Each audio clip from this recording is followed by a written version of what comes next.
Rail हड़ताल, बस हड़ताल, कार हड़ताल, कारखाना हड़ताल तो आपने सुना भी होगा और देखा भी होगा। लेकिन बंगाल में पहली बार चिकन हड़ताल शुरू हुआ है। जी हां, आपने बिल्कुल ठीक सुना। चिकन हड़ताल यानी मुर्गी बंद। पुलिस के जुल्म के खिलाफ पूरे पश्चिम बंगाल में आज से चिकन की बिक्री बंद हो गई है। चिकन हड़ताल का ऐलान पश्चिम बंगो पोल्ट्री डीलर्स एसोसिएशन ने किया है। पश्चिम बंगो पोल्ट्री डीलर्स एसोसिएशन ने पुलिस के जुल्म के खिलाफ बृहस्पतिवार रात से लगातार अनिश्चितकाल के लिए हड़ताल की घोषणा की है, जिसके बाद आज सवेरे यानी शुक्रवार से पूरे पश्चिम बंगाल में पोल्ट्री चिकन की बिक्री लगभग बंद हो गई है। इस बंद का ऐलान खास तौर से उन संस्थाओं ने किया है जो पोल्ट्री चिकन फार्म हाउस से दुकानों तक पहुंचाने का काम करते हैं। हड़ताल के चलते दुकानों में पोल्ट्री चिकन की सप्लाई पूरी तरह से ठप पड़ गई है, जिसका सीधा असर बाजार पर पड़ा है। अभी तो हड़ताल की शुरुआत है, इसलिए दुकानों में कुछ चिकन नजर आ रहा है, लेकिन हड़ताल जारी रहा तो कल से पश्चिम बंगाल के बाजारों में पोल्ट्री मुर्गी मिलना लगभग बंद हो जाएगा, जिसके चलते आम लोगों को भारी परेशानी होगी।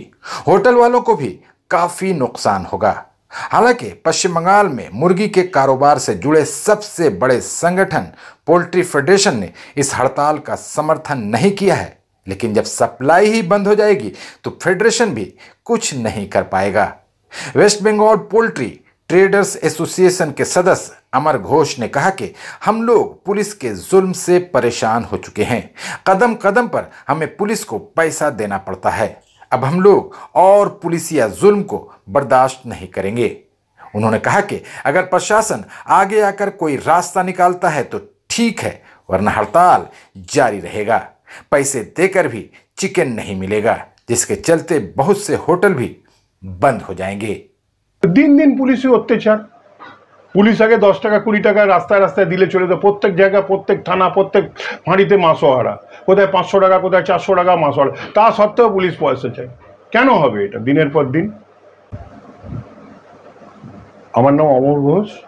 আমি উত্তর কলকাতা এবং সাউথ কলকাতা আমি ট্রেডার্স পোল্ট্রি অ্যাসোসিয়েশনের সম্পাদক। তো দেখুন আজকে যে ব্যাপারটা ঘটছে আর কি, আর ছোটোখাটো দোকানে যা অল্প স্বল্প মাল ছিল সেগুলো সব মানে ক্লিয়ার হয়ে গেছে। আগামী কাল থেকে পয়সা দিলেও মাল পাওয়া যাবে না, মানে চিকেন পাওয়া যাবে না। ইতিমধ্যে বহুত হোটেল বন্ধ হয়ে যাবে। অনেক কিছু বাণিজ্য ক্ষেত্রে বিরাটভাবে ক্ষতি হবে। যদি কোনোভাবে আমরা বসে ঠিক করতে পারি, প্রশাসন যদি এগিয়ে আসে, তাহলে সমস্যা মিটবে, নাহলে সমস্যা মেটার নয়। এর লাগাতার ধর্মঘট চলবে। দিন দিন পুলিশি অত্যাচার। পুলিশ আগে 10 টাকা 20 টাকা রাস্তায় রাস্তায় দিলে চলে তো, প্রত্যেক জায়গা, প্রত্যেক থানা, প্রত্যেক ফাঁড়িতে মাসোহারা, কোথায় 500 টাকা, কোথায় 400 টাকা মাসোহারা। তা সত্ত্বেও পুলিশ পয়সা চায়। কেন হবে এটা দিনের পর দিন?